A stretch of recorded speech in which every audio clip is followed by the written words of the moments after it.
नमस्कार मंडळी. स्वामी महाराज तुमच्या सर्व चांगल्या इच्छा, मनोकामना पूर्ण करो हीच स्वामी चरणी प्रार्थना करते आणि आजच्या या नवीन व्हिडिओला सुरुवात करते.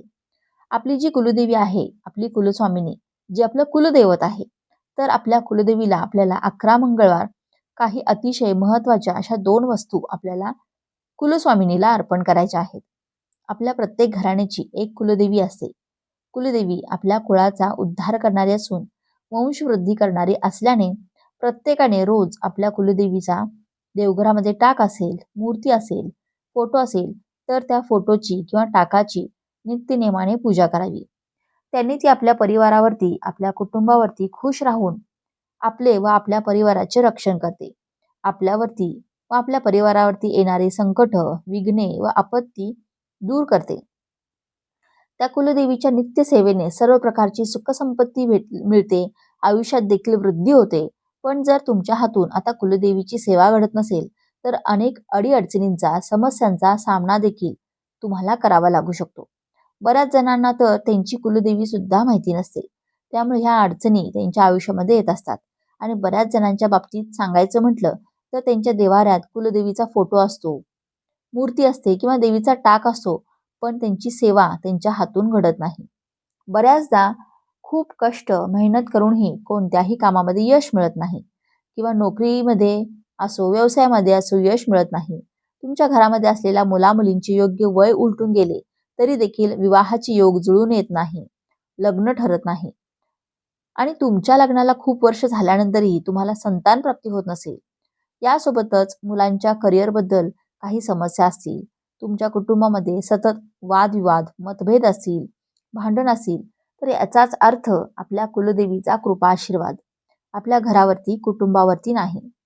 म्हणूनच आपल्याला या समस्यांचा सामना करावा लागतो. तर आजच्या व्हिडिओमध्ये आपण एक अतिशय प्रभावी सेवा पाहणार आहोत. या सेवेमुळे तुम्हाला कुलदेवीचा आशीर्वाद नक्कीच प्राप्त होईल आणि तुमची कठीणातील कठीण इच्छापूर्ती होईल. तर या सेवेमध्ये तुम्हाला फक्त आणि फक्त 11 मंगळवार कुलदेवीला ही एक वस्तू अर्पण करायची आहे. तर ही वस्तू कोणती आहे, त्यानंतर त्या वस्तूचं तुम्हाला काय करायचं आहे, अशी सर्व माहिती आपण आजच्या या व्हिडिओमध्ये पाहणार आहोत. त्यामुळे तुम्ही हा व्हिडिओ शेवटपर्यंत नक्की पहा आणि चॅनेलवरती नवीन असाल तर सबस्क्राईब करा आणि व्हिडिओला एक लाईक करून कमेंटमध्ये तुमच्या कुलदेवीचा कृपा आशीर्वाद तुमच्यावरती आणि तुमच्या कुटुंबावरती सदैव राहावा असे वाटत असेल तर तुमच्या कुलदेवीचं नाव नक्की लिहा. तर बघा, आता कुलदेवीची सेवा करण्यासाठी आपल्या देवाऱ्यामध्ये कुलदेवीचा फोटो किंवा टाक किंवा मूर्ती असणं आवश्यक आहे.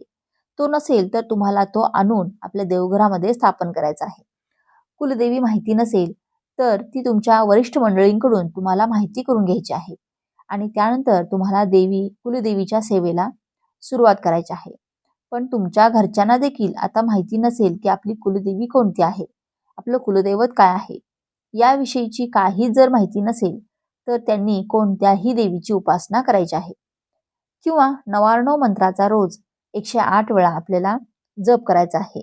या उपायामुळे सुद्धा तुम्हाला तुमची कुलदेवी कोणती आहे याविषयीची माहिती मिळेल.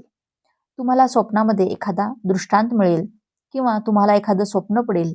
स्वप्नामध्ये तुम्हाला काही ना काही आपल्या कुलदेवीचा संकेत आपली कुलदेवी आपल्याला देत असते किंवा तुमच्या जवळची एखादी व्यक्ती तुम्हाला तुमच्या कुलदेवी विषयक माहिती सांगेल.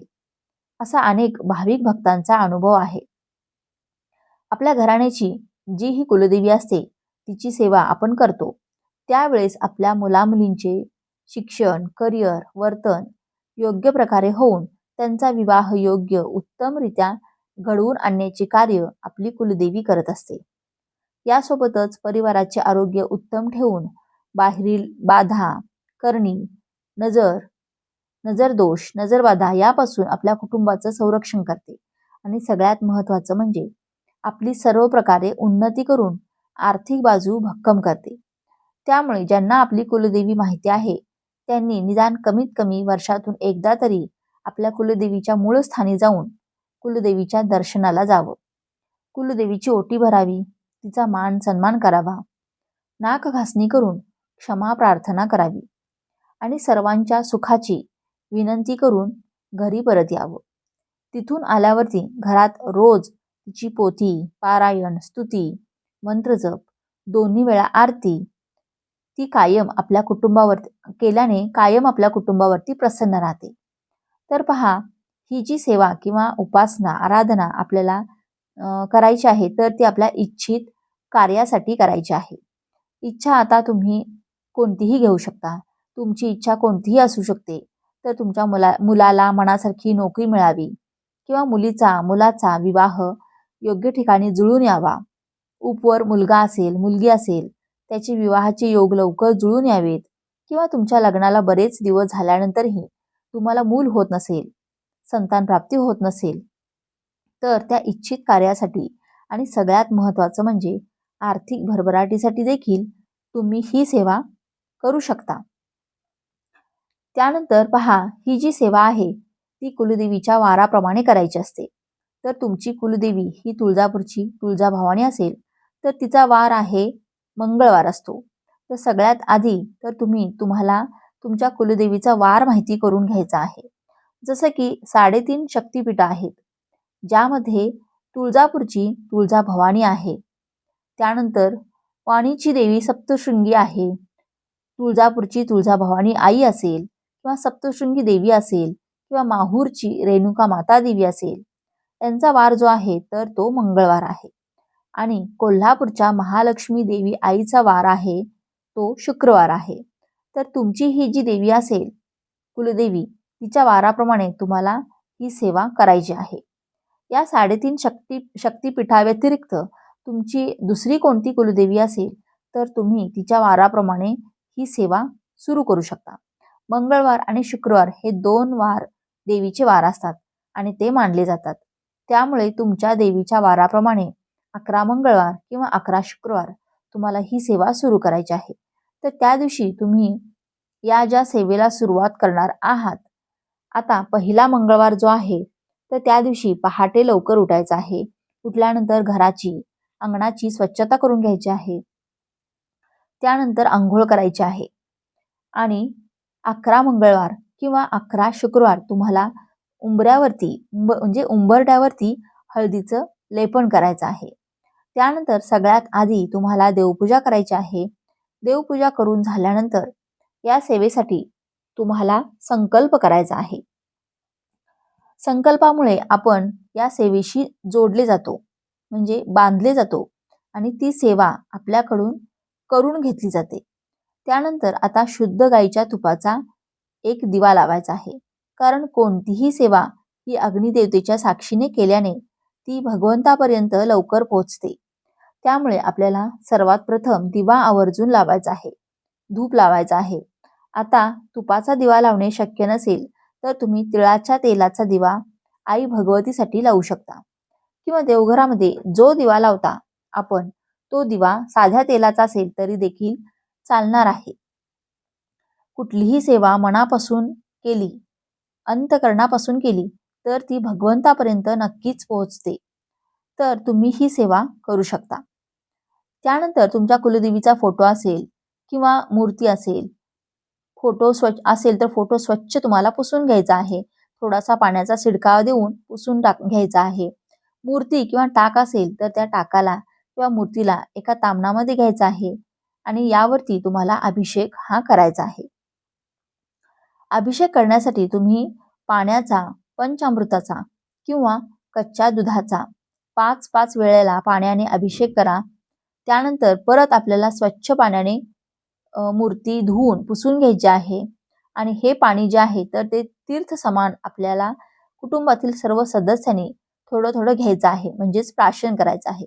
आणि जे उरलेलं पाणी आहे तर ते तुम्हाला झाडाच्या बुडाशी टाकून द्यायचं आहे. तर आपल्याला तुळशीला हे पाणी अजिबात टाकायचं नाही. तुळस सोडून इतर कोणत्याही झाडाला तुम्हाला हे पाणी टाकायचं आहे. त्यानंतर कुलदेवीचा फोटो किंवा मूर्ती किंवा टाक आपल्याला एखाद्या चौरंगावरती किंवा पाटावरती आपल्याला ताम्हण घेऊन त्यामध्ये ठेवायचं आहे. आणि सगळ्यात पहिली जी सेवा आपल्याला करायची आहे तर ती म्हणजे कुंकुमार्चन. आता कुंकुमार्चन म्हणजे देवीच्या चरणापासून ते मस्तकापर्यंत कुंकवाने केलेलं अर्चन. तर हे कुंकुमार्चन तुम्हाला 11 वेळा करणं शक्य असेल तर 11 वेळा करा, 16 वेळा करणं शक्य असेल तर 16 वेळा करा किंवा 108 वेळा करणं असेल, शक्य असेल तर 108 वेळा करा. आता ज्यांना 108 वेळा करणं शक्य नसेल, त्यांनी किमान 16 वेळा किंवा 11 वेळा तरी आवर्जून करायचं आहे. कुंकुमार्चन करत असताना नवार्णव मंत्राचं पठण करायचं आहे. तर नवार्णव मंत्र असा आहे, ओम ऐं ह्रीं क्लीं चामुंडाय विचे. हा नवार्णव मंत्र आपल्याला पठण करायचा आहे. नवार्णव मंत्र परत एकदा सांगते, ओम ऐं ह्रीं क्लीं चामुंडाय विचे. या मंत्राचं तुम्हाला पठण करायचं आहे कुंकुमार्चन करत असताना. आता यानंतर जे कुंकुमार्चन केलेलं कुंकू आहे ते तुम्हाला एका डबीमध्ये भरून ठेवायचं आहे आणि हेच कुंकू तुम्ही प्रत्येक मंगळवारी किंवा शुक्रवारी देवीवरती कुंकुमार्चन करण्यासाठी वापरू शकता. वारंवार या कुंकुवावरती सेवा केल्यामुळे या कुंकुवामध्ये प्रचंड शक्ती निर्माण होते आणि ज्या वेळेस तुम्ही एखाद्या महत्वाच्या कामासाठी घरातून बाहेर पडता त्याआधी हे कुंकू तुम्ही तुमच्या कपाळी या कुंकुवाचा टिका लावायचा आहे आणि तुम्ही जर हा टिका लावून गेलात तर तुम्ही ज्या कार्यासाठी घराबाहेर गेलेले आहात त्या कार्यामध्ये तुम्हाला 100% यश मिळतं. एवढी प्रचंड ताकद या कुंकुवामध्ये असते. कुंकुमार्चन झाल्यानंतर देवीला 2 महत्वाच्या वस्तू अर्पण करायच्या आहेत. तर त्याआधी देवीला सगळ्यात आधी आपल्याला हळदी कुंकू, अक्षदा, फुलं अर्पण करायची आहेत. धूप दीप ओवाळून घ्यायचा आहे. प्रत्येक मंगळवारी किंवा शुक्रवारी खडी साखरेचा नैवेद्य देवीला अर्पण करायचा आहे. तुम्ही मंगळवारी आता खीर बनवू शकता. साबुदाण्याची किंवा रव्याची किंवा तांदूळाची खीर बनवू शकता. पहिल्या मंगळवारी किंवा शुक्रवारी तुम्ही जो नैवेद्य देवी मातेला अर्पण केलेला आहे तो नैवेद्य तुम्हाला 11 शुक्रवार किंवा 11 मंगळवार तुम्हाला ठेवायचा आहे. आता तुम्ही जर खीर ठेवलेली असेल तर खीर तुम्हाला 11 मंगळवार ठेवायची आहे, 11 शुक्रवार ठेवायचे आहे किंवा साखर ठेवली असेल तर साखरेचा नैवेद्य 11 मंगळवार किंवा 11 शुक्रवार ठेवायचा आहे. आता ते तुमच्यावरती डिपेंड आहे. तर त्यामुळे काहीही शक्य नसेल तर साधी खडी साखर तुम्ही ठेवली तरी देखील चालणार आहे.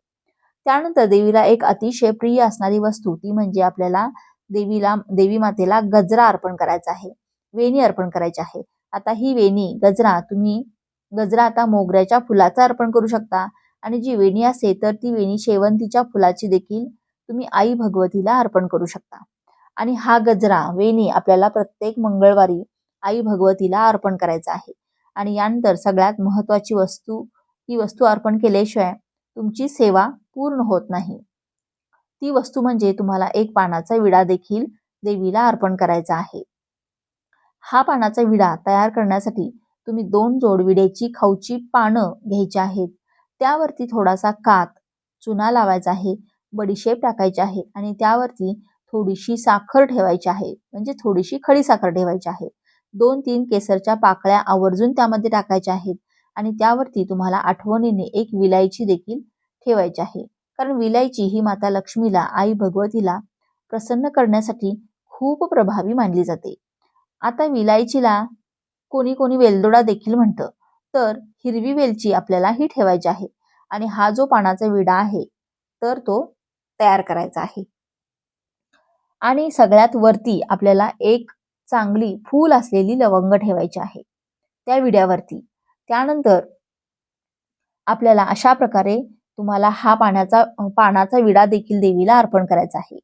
हाच विडा तुम्ही जो आहे तर तो खलबत्त्यामध्ये कुटून तांबूल तयार करून देखील तुम्ही देवीला अर्पण करू शकता.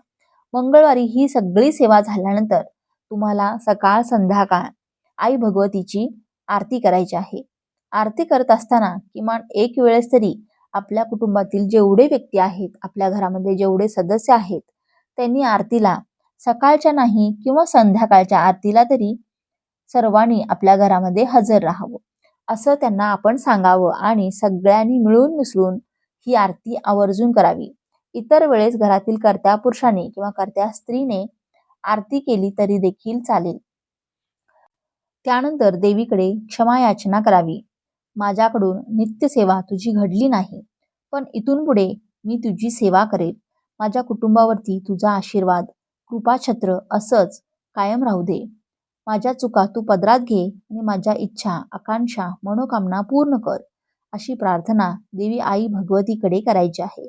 देवीला आपण जो नैवेद्य अर्पण केलेला आहे, ज्यामध्ये खडीसाखर आणि तांबूल, तर तो जो नैवेद्य आहे तर त्याच दिवशी किंवा दुसऱ्या दिवशी तुम्हाला कुटुंबातील सर्वांनी मिळून खायचा आहे. बाहेरील व्यक्तीला आपल्याला हा प्रसाद आहे तर तो चुकून सुद्धा द्यायचा नाही. किंवा ज्यासाठी ही सेवा करत आहात, जसं की मुला-मुलींच्या विवाहाचे योग जुळून यावेत, एखादी घरामध्ये आजारी व्यक्ती आहे तर तिचा आजारपण दूर व्हावं, किंवा तुमच्या पतीला नोकरीमध्ये व्यवसायामध्ये बढती मिळावी, तर त्या व्यक्तीला सुद्धा तुम्ही हा जो नैवेद्य आहे, प्रसाद आहे, तर तो खायला द्यायचा आहे. आणि जर तुमचे मुलं किंवा मुली त्यांच्यासाठी ही सेवा तुम्ही करताय, तर ते तुमच्या जवळ राहत नसतील किंवा नोकरी व्यवसायाच्या निमित्ताने कुठे बाहेरगावी असतील, तर अशा वेळेस तो जो नैवेद्य आहे तर तो घरातील कर्त्या पुरुषाने किंवा कर्त्या स्त्रीने खाल्ला तरी देखील चालेल. सेवेदरम्यानच तुम्हाला तुमच्या कुलदेवीचा आशीर्वाद लाभू शकतो. पण जर तुमची इच्छापूर्ती झाली तर तुम्हाला तुमची संकल्पित सेवा जी आहे तर ती पूर्ण करायची आहे. तर अशी ही देवीची विशेष सेवा तुम्हाला सलग 11 मंगळवार किंवा 11 शुक्रवार करायची आहे. यामध्ये एखादा मंगळवार तुमचा चुकला असेल, किंवा जसं की आता आपल्याला पिरियड आला तर आपला तो वार मंगळवार किंवा शुक्रवार जाऊ शकतो, किंवा आपण कुठे आपल्याला अचानक बाहेर गावी जावं लागलं किंवा सुतक आलं काही आपल्याला, तर अडचण आली असेल, तर तो शुक्रवार मंगळवार तुम्हाला सोडून द्यायचा आहे. तर तो दिवस सोडायचा आहे आणि पुढे सेवा जी आहे तर ती चालू ठेवायची आहे. तो मंगळवार किंवा शुक्रवार स्किप करून तुम्ही समोरचा येणारा मंगळवार किंवा शुक्रवार पकडू शकता. परंतु आपल्याला ही जी सेवा आहे तर ती पुढे चालू ठेवायची आहे. सेवा पूर्ण झाल्यानंतर संपूर्ण कुटुंबाने तुमचं जे कुलदेवीचं मूळ स्थान आहे तर तिथे दर्शनासाठी आवर्जून जायचं आहे. जात असताना देवीच्या कुलाचारासाठी सर्व साहित्य सोबत न्यायचं आहे. तिथे जाऊन देवीचा मान सन्मान करायचा आहे. तुमच्या कुटुंबावरती तिचे आशीर्वाद राहावे यासाठी आई भगवतीकडे प्रार्थना करायची आहे. तुमची इच्छापूर्ती झाल्यानंतर कुलदेवीच्या मूळ स्थानी जाणं तुम्हाला लगेचच शक्य नसेल, तर अशा वेळेस तुम्ही इच्छापूर्ती झाल्यानंतर वर्षभराच्या आत तिथे जाऊन कुलदेवीला सांगितल्याप्रमाणे तुम्हाला यथाशक्ती मान सन्मान करायचा आहे. पण जर तुम्हाला कुलदेवी कोणती आहे हे माहिती नाही आणि तुम्ही कोणत्याही एका देवीची उपासना सुरू केली आहे आणि आता तुमची इच्छापूर्ती देखील झालेली आहे, तर तुम्ही सांगितल्याप्रमाणे 3.5 शक्तिपीठ जे आहेत, ज्यामध्ये तुळजापूर, कोल्हापूर, माहूरगड किंवा सप्तशृंगी यापैकी एका ठिकाणी कुलदेवीच्या दर्शनासाठी नक्कीच जाऊ शकता आणि तिथे जाऊन त्या देवीचा तुम्ही मान सन्मान करू शकता. सांगितल्याप्रमाणे ज्या वेळेस तुम्ही नवार्णव मंत्राचा जप करता तर तुम्हाला तुमची कुलदेवी ही स्वप्नात दृष्टांत देऊ शकते, किंवा तुमच्या जवळचा एखादा नातेवाईक तुम्हाला तुमच्या कुलदेवीविषयी माहिती देऊ शकतो. त्यामुळे या सेवेदरम्यान जर तुम्हाला कुलदेवीविषयी माहिती झाली तर नक्कीच तुम्ही कुटुंबासहित तुमच्या कुलदेवीच्या मूळ स्थानी जाऊन दर्शन घ्यायचं आहे, दर्शनासाठी नक्की जायचं आहे आणि आजवर न केलेली सेवा जी आहे तर ती करायला आवर्जून सुरुवात करायची आहे. आता ही तुमची सेवा पूर्ण झालेली आहे, पण तुम्ही नित्यसेवा मात्र इथून पुढे नित्यनेमाने करायची आहे. यामुळे तुम्हाला कुलदेवीचा कृपा आशीर्वाद लाभतील आणि तुमच्या कुटुंबाभोवती कुलदेवीचा एक संरक्षण कवच तयार होईल. तर अशा प्रकारे आपल्याला आपल्या कुलदेवीची सेवा करायची आहे आणि या 11 मंगळवार किंवा 11 शुक्रवार आपल्याला या वस्तू आपल्याला कुलस्वामिनीला अर्पण करायच्या आहेत. तर हा महत्त्वपूर्ण व्हिडिओ आवडला असेल, व्हिडिओतील माहिती उपयुक्त वाटली असेल, तर व्हिडिओला एक लाईक नक्की करा आणि चॅनेलला सबस्क्राईब करून आम्हाला प्रोत्साहित करा. तसेच हा व्हिडिओ जास्तीत जास्त लोकांना शेअर करा. धन्यवाद. श्री स्वामी समर्थ. जय महालक्ष्मी.